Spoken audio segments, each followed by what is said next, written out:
Hello everyone and welcome to today's video. Today we're looking at the 2026 US Senate elections and going through every Senate race that has the most recent poll conducted and assigning the state by the current poll or the polling data here. So there are 11 states that actually have polls that have been released thus far for the 2026 Senate map. The ones that do not have any polls conducted, I filled in either red or blue based on the predictions for the respective parties in the states. So, for instance, a state like Idaho does not have a poll conducted, but we know it'll be safe for the Republicans, just like Oregon has no polls, but we know it'll be safe for the Democrats. So, starting with the first state that I'm going to go over is the state of Massachusetts. There is one poll that was conducted from back in February between Ed Markey and John Deaton, which is looking like the likely Republican and Democratic matchup in Massachusetts. And Markey is leading here by 20 points. Not really a surprise at all in Massachusetts, but that will be a safe Democratic win in the base state. Now with that, we're getting into the states that are usually more talked about on the 2026 Senate map. Now first, I'm going to start with the state of Texas, because Texas is an interesting Senate race. This is going to be John Cornyn versus Ken Paxton versus maybe Wesley Hunt. That's very contingent on how that's going. But this is going to be one of the most competitive races to watch for in all the United States. On the Democratic side, Colin Allred, James Talarico, both are running in this race, and this should be a pretty competitive general election. Now, the ratings do have it listed as likely for the Republicans, and the polling so early on thus far seems to suggest that. For John Cornyn versus Colin Allred, Cornyn's leading by 7 points, a likely Republican win. For Ken Paxton versus Colin Allred, the most recent Democratic poll, which is sponsored by Allred's campaign, shows Allred leading by about 2 points, a lean Democratic win. The Emerson poll shows Paxton leading by about 5. That would be around a likely Republican win as well. Now, it does not have any polling, I don't believe, for Talarico yet in the general election or the Democratic primary. Got to see here if there's been any polling done since the news. Just the Emerson poll from the middle of August showing Allred leading, but Talarico was not included in that one. Public policy polling shows about an 8-point race on that. So based on those ratings, taking out the internal poll aspect, Texas right now would start in the likely Republican category based on the most recent polling. Now we can go to another state. We'll look at the state of Iowa. Iowa only has polls that have come out thus far for Republican incumbent Joni Ernst, who is officially not running. So I was skeptical on actually leaving this in the polling part or not, but Ashley Hinson is running in this race. On the Democratic side, lots of Democrats are running. Bob Kraus, Jackie Norris, Nathan Sage, Josh Drek, Zach Walz are all running. The polling for the general election, when Ernst was still in the race, showed a pretty competitive race. Every single matchup had the race under 5 points. This is all we have to go off of, obviously. Now the race is going to be different, but I think Iowa starts out, at least based on the polling data, in the lean Republican category of that under 5 point but over 1 point margin. So Iowa starts out as lean for the GOP. Now we can move to the state of Ohio, where Ohio is going to be a lot more interesting than perhaps it potentially could have been. This is going to be Republican incumbent Senator John Husted. He's now running for his first full term after being appointed as senator to replace J.D. Vance, and he'll be facing off against former U.S. Senator Sherrod Brown in what's expected to be a very competitive marquee matchup. Now, the most recent poll from Emerson College came out in August 18th and 19th and shows Husted leading over Brown 50-44, about a 6-point lead with 7% undecided. Certainly, Ohio has been more of a likely Republican state, but it shows this matchup is probably going to be pretty competitive. Still, with that 6-point lead, though, this would have Husted starting out in the likely Republican category versus Sherrod Brown in what should be a very close race. That puts the Republicans up at 49, Democrats at 44. Now, we have some interesting states to look at as well. First, we'll go to the state of New Hampshire, where New Hampshire is going to become very interesting to talk about. Democrat incumbent Jeanne Shaheen is not running. She is retiring. And Chris Pappas, U.S. Representative for the Democrats in the 1st District, will be the Democratic nominee. On the Republican side, former Massachusetts Senator Scott Brown is the likely Republican nominee for right now, but with former U.S. Senator John Sununu expected to join the race by November of 2025, that could really shake things up. Where right now, Scott Brown in the early polling shows he's the clear leader to be the Republican nominee. When John Sununu's name is mentioned, though, it's a complete flip. Now John Sununu is the favorite to win the Republican primary over Scott Brown. So that plays a very big role here.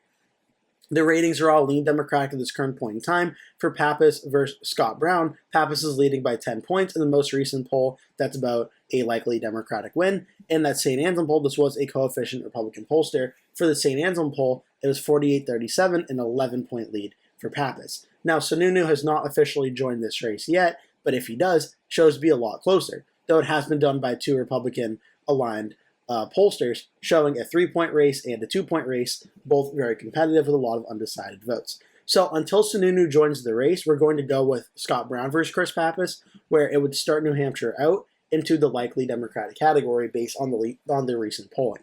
But if Pappas does join the race, and I were to do another video like this maybe in a month or two, New Hampshire, based on the polls we have, would go down into the lean Democratic category. So New Hampshire could be a very interesting one to watch for at this current point in time. So that is the state of New Hampshire. Now we have the state of Maine, where Maine, this is very interesting.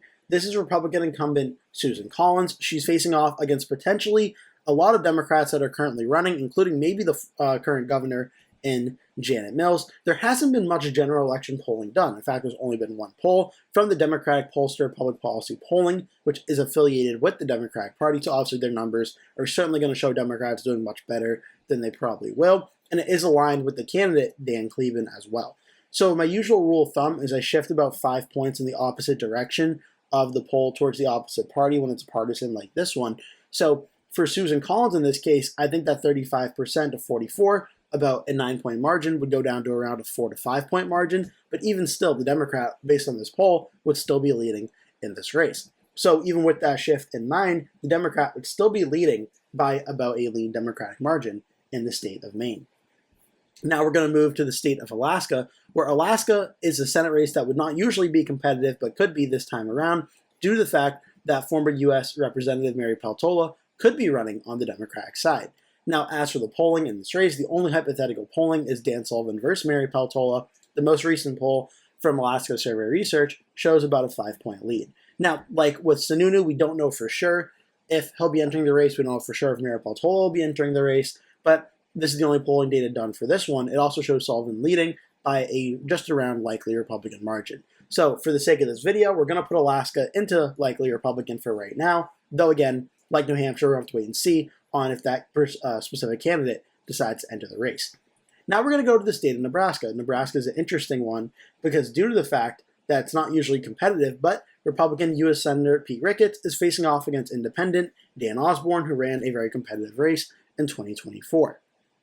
Now, the recent polls that have come out have been two Democratic polls, Lake Research Partners and Change Research, both showing very tight races, the most recent one having Osborne actually leading over Pete Ricketts. Now again, my rule of thumb for the polling is 5 points towards the other direction, but Osborne leading by 1 point here would put Ricketts at very least into the lean Republican category. Now, this isn't always 100% going to be right, but even if it's not, an Osborne who's running as an independent can narrowly win it by 1 point for the Democrats. That would be very big for the Democrats' chances at taking back the Senate in 2026. But again, based on that rule, Nebraska goes in lean Republican. If you want to fight about it in the comments, you certainly can, but still, Nebraska goes lean for the GOP.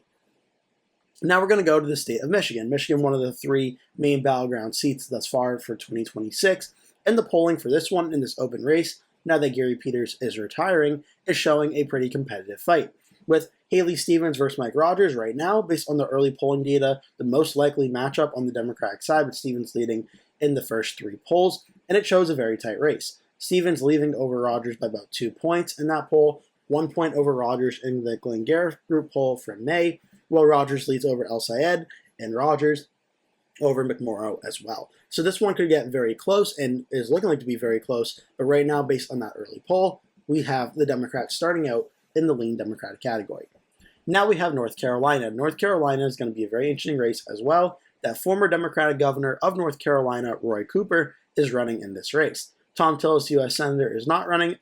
Former RNC Chair Michael Whatley is going to be the Republican nominee, and he will be facing off against the former governor, Roy Cooper.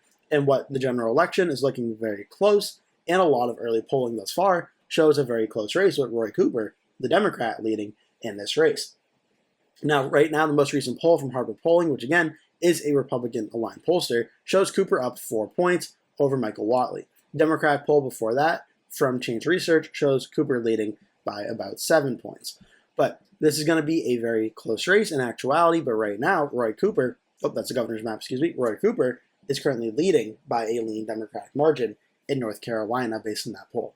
And lastly, we have the state of Georgia. This is going to be Democratic incumbent Jon Ossoff.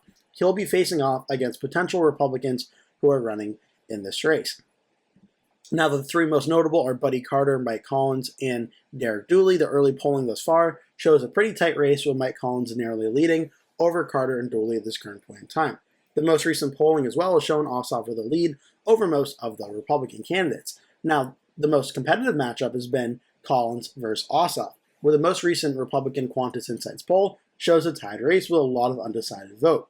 The one before that shows Ossoff leading by about 1 point over Mike Collins. So going with the assumption that Collins is the Republican nominee, Ossoff would win based on the most recent poll by under 1 point in a very close race. So based on the latest polls, the 2026 Senate map right now is looking like Republicans would win 51 Senate seats to Democrats 49. With, if you want to give Nebraska to the Democrats, even though that was a heavily skewed internal poll, you could do that and then put the Democrats at 50-50. And again, this is going to change over the next few months or so. With Alaska, if Mary Peltola runs, with New Hampshire, if John Sununu runs, this could also impact the map as well. But right now, Democrats, Republicans 50-50, or using that 5-point rule, Republicans 51, Democrats 49. I hope you enjoyed this video. Make sure to like and subscribe if you did. Leave a comment below, tell me your thoughts, and hope to see you in a future video.